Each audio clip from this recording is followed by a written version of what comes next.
Hi, video నచ్చితే like చేయండి, channel కి హైప్ ఇవ్వండి. స్టార్టింగ్ లోనే ఒక కిల్లర్ కనిపిస్తాడు మనకి. తను చాలా పేరు మోసిన కిల్లర్. టార్గెట్ చేశాడంటే ఏది ఇప్పటి వరకు మిస్ అవ్వలేదు. ఎదురుగా ఒక కుర్చీలో కూర్చొని తను టార్గెట్ చేయాల్సిన ఇంటిని అదే పనిగా 5 రోజుల వరకు అలాగే చూస్తూ ఉంటాడు. ఇక తన టార్గెట్ తనకు కనిపించకపోవడంతో సామాన్ తీసుకోవడం కోసం షాప్ కు వెళ్తాడు. అలా సామాన్ తీసుకొని మళ్ళీ తన ప్లేస్ కి వస్తూ ఉంటే వాళ్ళ లీడర్ తనకి కాల్ చేసి నీకు అప్పగించిన పనిని తొందరగా పూర్తి చేసి పైసలు తీసుకో అంటాడు.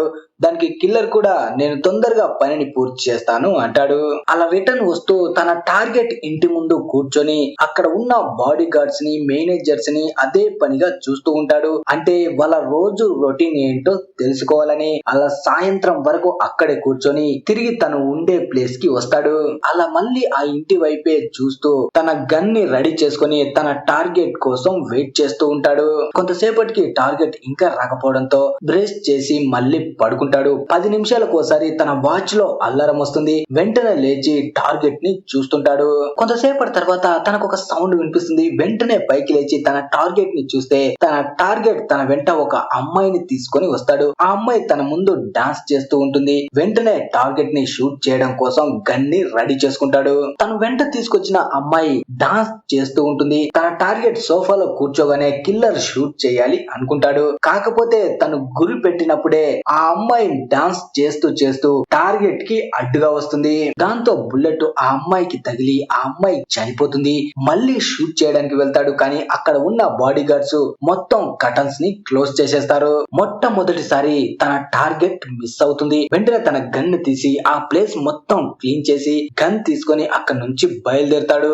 కిందకి వచ్చి ఎలక్ట్రికల్ స్కూటర్ పై కూర్చొని అక్కడ నుంచి బయలుదేరతాడు. వెళ్తూ వెళ్తూ మధ్యలో తన దగ్గర ఉన్న వస్తువులు మొత్తం విసిరేస్తాడు. అలాగే కొంత దూరం వచ్చిన తర్వాత ఆ స్కూటర్ ని కూడా ఒక ప్లేస్ లో వదిలేసి అక్కడ నుంచి నడుచుకుంటూ వెళ్తూ హెల్మెట్ ని కూడా బ్రిడ్జ్ కిందకి పడేసి ముందు ఉన్న సూపర్ మార్కెట్ లోకి వెళ్తాడు. అక్కడ ఉన్న వాష్రూమ్ లోకి వెళ్లి తన డ్రెస్ చేంజ్ చేసుకుంటాడు. అలాగే క్లీన్ షేవ్ చేసుకొని మళ్ళీ బాత్రూమ్ ని కూడా క్లీన్ చేసి అక్కడ నుంచి బయటికి వస్తాడు. బయటికి వచ్చాక ఒక టాక్సీని ఆపి దాంట్లో ఎయిర్పోర్ట్ కి వెళ్తాడు. ఎయిర్పోర్ట్ లో ఫ్లైట్ టికెట్ కోసం లైన్ లో ఉంటాడు. అప్పుడే తనకి పోలీస్ డాగ్ కనిపిస్తుంది. అది తనని గురాయించి చూస్తూ ఉంటుంది. దాంతో మళ్ళీ లైన్ నుంచి బయటికి వచ్చి బాత్రూమ్ లోకి వెళ్లి మళ్ళీ తనని క్లీన్ చేసుకుంటాడు. అలా టికెట్ కౌంటర్ దగ్గరికి వచ్చి ఫిలిక్స్ అనే పేరు మీద నకిలీ టికెట్ ని కొంటాడు. టికెట్ తీసుకొని ఫ్లైట్ ఎక్కడానికి ముందు మళ్ళీ తన లీడర్ తనకి కాల్ చేస్తాడు. మొత్తం టార్గెట్ ని దొబ్బెట్టావు కదా నీ పిచ్చిన కొడక, నీ వల్ల మొత్తం కథ మొదటికి వచ్చింది అని తిడతాడు. ఆ తర్వాత కిల్లర్ సిమ్ తీసేసి ఆ ఫోన్ ని పగలగొట్టి ఫ్లైట్ లో వెళ్లి కూర్చుంటాడు. ఫ్లైట్ లో ఉన్నప్పుడు ఒక వ్యక్తి తనని అదే పనిగా చూస్తూ కనిపిస్తాడు. కానీ కిల్లర్ తనని అంతగా పట్టించుకోకుండా ఇంకో ఎయిర్పోర్ట్ లో ఫ్లైట్ ల్యాండ్ అవ్వగానే అక్కడ నుంచి ఇంకో పేరు మీద వేరే ఫ్లైట్ టికెట్ ని తీసుకుంటాడు. ఇప్పుడు ఆశ్చర్యంగా తను అదే ఎయిర్పోర్ట్ లో ఇంతకు ముందు తను చూసిన అదే వ్యక్తిని చూస్తాడు. దాంతో ఇప్పుడు ప్రయాణం చేయడం మంచిది కదని తన ప్రయాణాన్ని రేపటికి వాయిదా వేసుకుంటాడు. తర్వాత తను హోటల్ రూమ్ ని తీసుకొని అందులో రెస్ట్ తీసుకుంటాడు. ఆ రూమ్ లోకి వచ్చినా సరే ఎవరో తనని ఫాలో చేస్తున్నారు అన్నట్టే అనిపిస్తుంది. అందుకే డోర్ దగ్గర ఒక ట్రాప్ ని ఏర్పాటు చేసి కత్తి చేతిలో పట్టుకొని సోఫాలో కూర్చొని ఉంటాడు. ఎవరైనా వస్తే అటాక్ చేద్దాము అని. రాత్రి మొత్తం అలాగే ఉంటాడు. కానీ ఎవ్వరు రారు. తర్వాత రోజు తను అనుకున్నట్టే తన దేశమైన డొమినికన్ రిపబ్లిక్ కి తిరిగి వస్తాడు. అలా తన ఇంటికి తిరిగి వస్తాడు. ఇంటికి వస్తుంటే బయట తనకి ఎవరో లోపలికి వెళ్ళినట్టు కాలు అడుగు జాడలు కనిపిస్తాయి. అలాగే ఒక సిగరెట్ ముక్క కూడా కనిపిస్తుంది. దాంతో తను అనుకుంటాడు ఎవడో లోపలికి వెళ్ళాడు అని. వెంటనే గన్ తీసుకొని ఇంట్లోకి వెళ్తాడు. ఇంట్లో ఎటు చూసినా చిందర వందరగా ఉంటుంది. అలాగే బ్లడ్ మరకలు కూడా కనిపిస్తాయి. దాంతో తను అనుకుంటాడు ఇక్కడికి ఎవరో వచ్చారు అని. వెంటనే తన గర్ల్ ఫ్రెండ్ కి కాల్ చేస్తాడు. అప్పుడే తను చెప్తుంది తను హాస్పిటల్లో ఉన్నాను అని. వెంటనే పరిగెట్టుకుంటూ హాస్పిటల్ కు వెళ్తాడు. హాస్పిటల్ కు వస్తే తన గర్ల్ ఫ్రెండ్ కోమాలో ఉంటుంది. తన బ్రదర్ కూడా అక్కడే ఉంటాడు. తను కిల్లర్ తో జరిగింది మొత్తం చెప్తాడు. ఇద్దరు మన ఇంటిపైకి అటాక్ చేయడానికి వచ్చారు. ఒక అమ్మాయి ఒక అబ్బాయి. ఇద్దరిని ఆపడానికి చాలా ట్రై చేశాం. కానీ వాళ్ళు నిజానికి వచ్చింది నీ కోసం వెతుక్కుంటూ వచ్చారు. నువ్వు లేకపోవడంతో తన మీద అటాక్ చేశారు. అటాక్ చేసిన తర్వాత వాళ్ళు టాక్సీలో అక్కడ నుంచి వెళ్లిపోయారు అంటాడు. ఆ కిల్లర్ కూడా ఇప్పుడు తన గర్ల్ ఫ్రెండ్ పక్కనే కూర్చుంటూ తనని జాగ్రత్తగా చూసుకుంటూ ఉంటాడు. సడన్ గా తన గర్ల్ ఫ్రెండ్ కి మెలకు వస్తుంది. అప్పుడు తను జరిగింది మొత్తం చెప్తుంది. ఆ వ్యక్తులు ఇద్దరు నన్ను పట్టుకొని టార్చర్ పెట్టారు, నీ గురించి అడిగి చెప్పమని చాలా ప్రయత్నించారు, కానీ వాళ్ళు ఎంత టార్చర్ పెట్టినా భరించాను, నీ గురించి మాత్రం అస్సలు చెప్పలేదు అంటుంది. అలా తన గర్ల్ ఫ్రెండ్ అంత బాధని అనుభవించడం చూసి ఆ కిల్లర్ చాలా బాధపడతాడు. ఇక తను నిర్ణయం తీసుకుంటాడు, ఎలాగైనా ఆ నా కొడుకులపై పగ తీర్చుకోవాలి అని. ఇంటికి వెళ్లి తను ఇంతవరకు దాచిపెట్టిన గన్స్ ని బయటికి తీస్తాడు. ఆ గన్ తీసుకుని సిటీ మొత్తం తిరుగుతూ ఉంటాడు, ఆ టాక్సీ ఎక్కడైనా దొరుకుతుందేమో అని. తన గర్ల్ ఫ్రెండ్ బ్రదర్ ఆ టాక్సీ గురించి అన్ని గుర్తులు చెప్పాడు కాబట్టి ఆ గుర్తుల సహాయంతో ఆ టాక్సీని వెతకడం స్టార్ట్ చేస్తాడు. కానీ ఎంత వెతికినా లాభం లేకపోవడంతో ఇంకో మార్గాన్ని ఎంచుకుంటాడు. అదే రాత్రి టాక్సీ కంపెనీ ఆఫీస్ కి వెళ్లి అక్కడ ఉన్న వ్యక్తిని బంధించి ఆ రోజు నైట్ ఇద్దరు కిల్లర్స్ ని తీసుకువెళ్లిన డ్రైవర్ గురించి వెతుకుతాడు. అలా చాలా సేపటి తర్వాత ఆ డ్రైవర్ గురించి తెలుస్తుంది. ఆ డ్రైవర్ గురించి తెలియగానే వాడి ఫైల్ తీసుకొని అక్కడ నుంచి వెళ్లిపోతాడు. తర్వాత రోజు స్టేషన్ దగ్గర వెయిట్ చేస్తూ ఉంటాడు. ఆ టాక్సీ డ్రైవర్ వస్తే వాడిని పట్టుకోవాలని. నార్మల్ గానే కొంతసేపటికి టాక్సీ డ్రైవర్ అక్కడికి రాగానే ప్యాసింజర్ లెక్క ఆ టాక్సీలో కూర్చొని అక్కడ నుంచి బయలుదేరతాడు. పాపం వాడికి తెలియంది ఏంటంటే వాడి వెనకే ప్రమాదం కూర్చుంది అని. ఆ డ్రైవర్ సిటీ మొత్తం తిరుగుతూ వెనక్కి తిరిగి ఆ కిల్లర్ ని చూడగానే తన చేతిలో ఉన్న గన్ చూసి భయపడతాడు. కానీ మళ్ళీ వీడు మామూలు దొంగనేమో అని తన పర్సు తీసి దీన్ని తీసుకొని ఇక నుంచి దిగి వెళ్ళిపో అంటాడు. అప్పుడు ఆ కిల్లర్, అరే పిల్ల నా కొడక, నాకు కావాల్సింది నీ పైసలు కాదురా, నువ్వు ఆ రోజు ఆ హంతకుల్ని ఎక్కడ తీసుకువెళ్లి వదిలిపెట్టావో అది మాత్రం చెప్పు అంటాడు. దాంతో ఆ డ్రైవర్ తన ప్రాణాల మీదకి వచ్చింది కాబట్టి మొత్తాన్ని పర్ఫెక్ట్ గా గుర్తు తెచ్చుకొని అన్ని విషయాలు కిల్లర్ కి చెప్పేస్తాడు. వాళ్ళిద్దరిని నేను ప్రైవేట్ ఎయిర్పోర్ట్ నుంచి పికప్ చేసుకొని ఆ ఇంటి దగ్గరికి తీసుకువెళ్లి వదిలిపెట్టాను. వాళ్ళు లోపలికైతే వెళ్లారు, కానీ నేను లోపలికి వెళ్ళలేదు, బయటే వాళ్ళ కోసం వెయిట్ చేస్తున్నాను. కొంతసేపటి తర్వాత కొన్ని గాయాలతో వాళ్ళు టాక్సీ దగ్గరికి వచ్చారు. వాళ్ళు ఇచ్చిన పైసలకి న్యాయం చేయాలి కాబట్టి వాళ్ళని ఎక్కించుకొని మళ్ళీ తిరిగి అదే ప్రైవేట్ ఎయిర్పోర్ట్ దగ్గర వదిలిపెట్టాను. వాళ్ళు నాకు పైసలు అయితే కరెక్ట్ గా ఇచ్చారు అని మళ్ళీ కొంత గుర్తు తెచ్చుకొని వాళ్ళు బయటికి వస్తున్నప్పుడు ఇద్దరిలో ఒకరికి చాలా గాయాలయ్యాయి అంటాడు. ఇందులో నా తప్పేం లేదు సార్, నన్ను వదిలిపెట్టండి, నేను నా జాబ్ మాత్రమే చేశాను అంటాడు. అప్పుడు కిల్లర్, నన్ను ఎవ్వరు లేని ప్లేస్ కు తీసుకువెళ్ళు అంటాడు. దాంతో టాక్సీ డ్రైవర్ ఒక ప్లేస్ కి తీసుకువస్తాడు. నీకు కావాల్సింది మొత్తం చెప్పాను కదా, ప్లీజ్ నన్ను మాత్రం చంపకు అంటాడు. కానీ కిల్లర్స్ మైండ్ ఎప్పుడు ఎలా ఉంటుందో ఎవ్వడు చెప్పలేడు. అందుకే ఆ కిల్లర్ డ్రైవర్ ని చంపేసి అక్కడ నుంచి వెళ్లిపోతాడు. తర్వాత కిల్లర్ మళ్ళీ తన పేరును మార్చుకొని ఇంకో దేశానికి వస్తాడు. ఇప్పుడు తన గర్ల్ ఫ్రెండ్ ని గాయపరిచిన వాళ్ళ మీద ఎలాగైనా తను పగ తీర్చుకోవాలనుకుంటాడు. అందుకే న్యూ ఆర్లిన్ వచ్చిన తర్వాత ఒక వ్యాన్ ని రెంట్ కు తీసుకొని అక్కడ నుంచి ఒక సీక్రెట్ ప్లేస్ కు వెళ్లి అక్కడ ఉన్న కొత్త ఐడెంటిటీని అలాగే గన్స్ ని తీసుకుంటాడు. అలాగే ముఖ్యంగా ఆ వ్యాన్ నెంబర్ ప్లేట్ కూడా మార్చి ఒక క్లీనింగ్ కంపెనీలోకి వెళ్లి క్లీనింగ్ జాబ్ లో జాయిన్ అవుతాడు. అలా క్లీనింగ్ సామాన్ తీసుకొని తన లీడర్ ఇంటి ముందు వెళ్లి వెయిట్ చేస్తూ ఉంటాడు. ఇప్పుడు తను ఆ లోపలికి వెళ్ళాలంటే ఒక పాస్ కావాలి.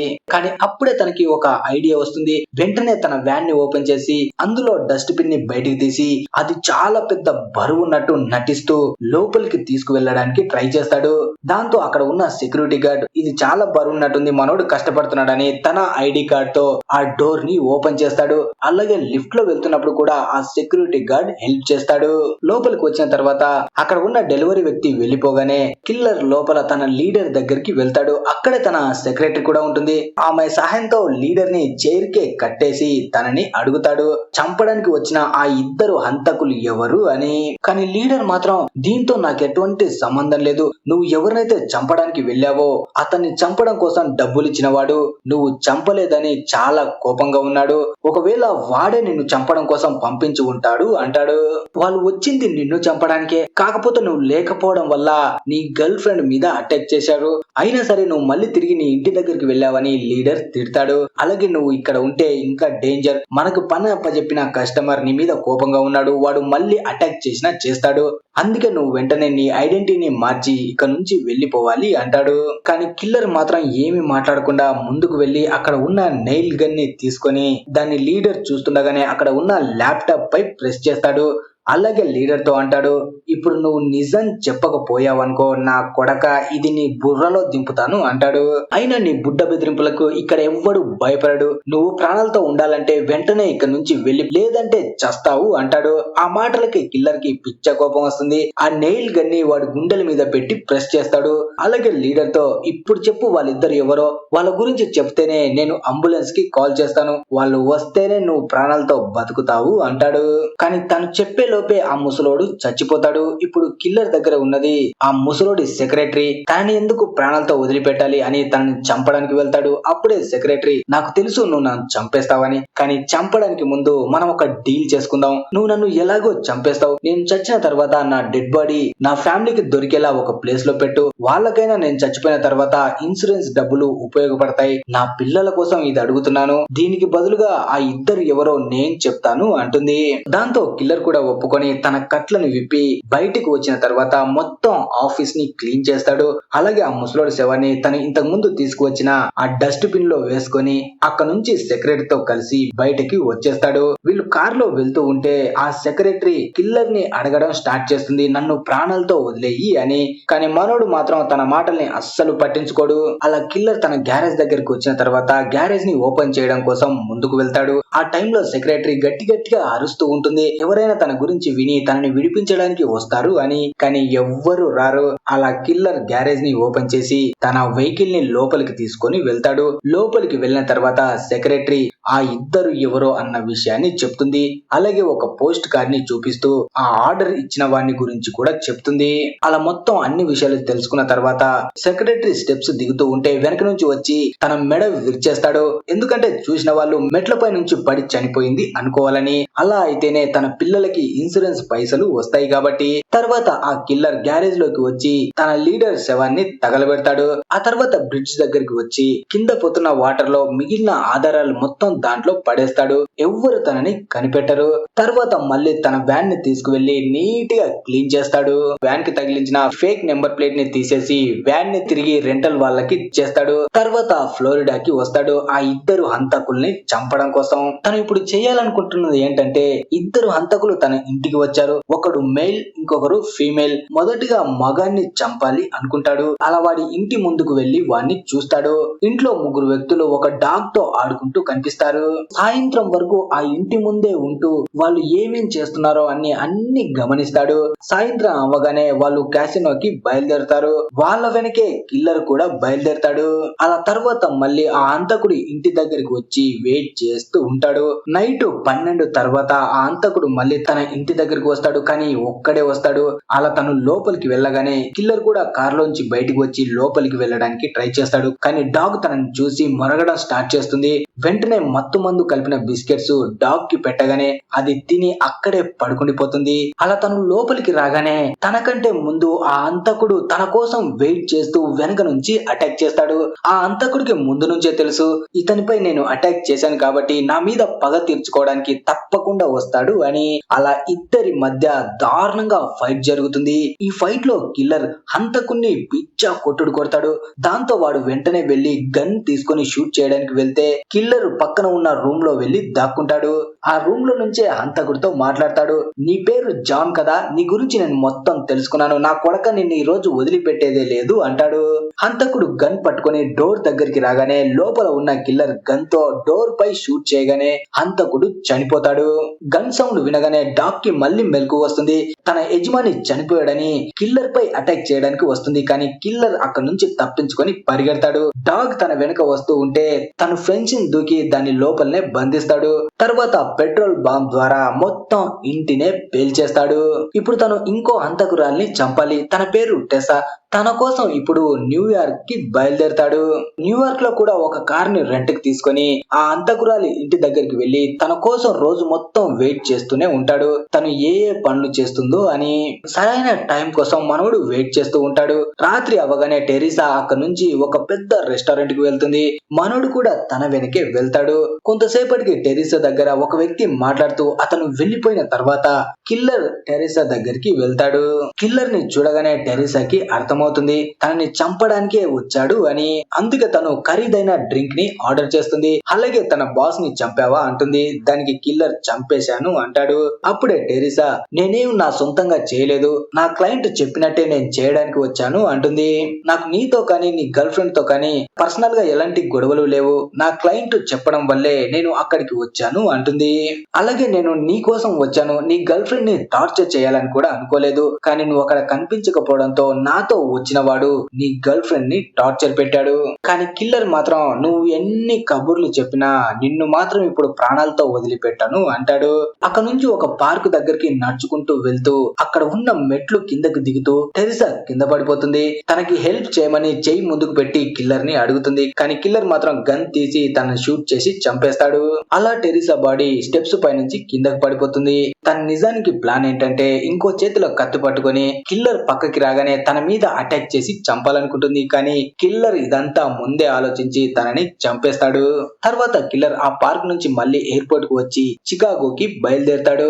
తనని చంపడానికి ఆర్డర్ ఇచ్చిన క్లయింట్ ఉన్నాడు కదా, వాడిని చంపాలని.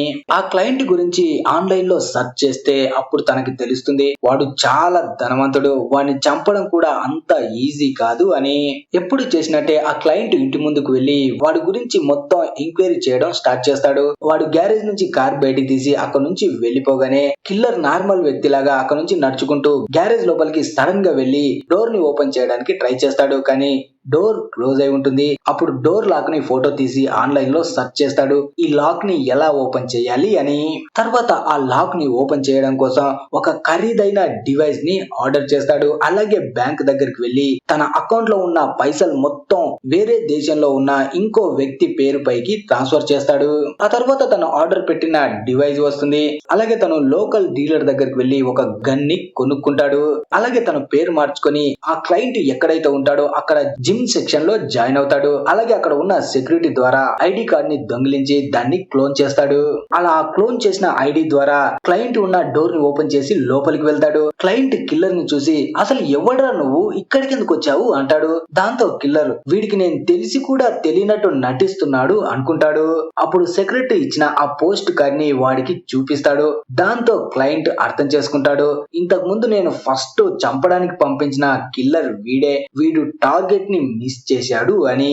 నువ్వు నేను చెప్పిన టార్గెట్ ని మిస్ చేశావు, అప్పుడు నేను కూడా లైట్ తీసుకున్నాను. అరే మనసులో రాబాయ్, మనం టార్గెట్లు మిస్ అవుతూ ఉంటాయని నేను కూడా వదిలేశాను. కాకపోతే నీ లీడర్ ఉన్నాడు కదా, వాడే నాకు చెప్పాడు ఇది మిస్ అవ్వలేదు సార్, మావాడే మిస్ చేశాడు, మా కిల్లర్దే తప్పు, అందుకే వాణ్ణి వదిలిపెట్టకూడదు, వాణ్ణి వదిలిపెడితే అందరం బయటికి వస్తాం, వాణ్ణి చంపడం కోసం నాకు ఇంకా పైసలు కావాలి అన్నాడు. దానికి నేను కూడా పైసలు ఇచ్చాను. ఇప్పుడు దీనికి మొత్తం కారణం తన లీడరే. వాడికే అనిపిస్తుంది తన కిల్లర్ ఎలా మిస్ అయ్యాడు అని. ఒకవేళ తను పోలీసులకు దొరికితే మొత్తం రివర్స్ అయిపోతుంది, తన మీదికి వస్తుందని తనే కిల్లర్ ని చంపాలి అనుకున్నాడు. నిన్ను చంపడానికి వచ్చిన వాళ్ళకి నాకు ఎలాంటి సంబంధం లేదు, నన్ను వదిలేయి అంటాడు. దాంతో కిల్లర్ కూడా క్లయింట్ ముందుకు వెళ్లి నిన్ను ప్రాణాలతో వదిలేస్తున్నాను, నా ఫేస్ ను కూడా గుర్తు పెట్టుకోకు అని అక్కడి నుంచి వెళ్లిపోతాడు. భయంగానే క్లయింట్ కూడా దానికి ఎస్ చెప్తాడు. తర్వాత కిల్లర్ తన దేశానికి తిరిగి వచ్చి తన గర్ల్ ఫ్రెండ్ తో ఒక ప్రశాంతమైన జీవితం గడుపుతుంటాడు. ఇక నుంచి తను కిల్లర్ జాబ్ ని వదిలేసి తన గర్ల్ ఫ్రెండ్ ని బాగా చూసుకుంటూ తనతో హ్యాపీగా జీవితాన్ని గడుపుతుంటాడు. అలా ఈ మూవీ ముగుస్తుంది.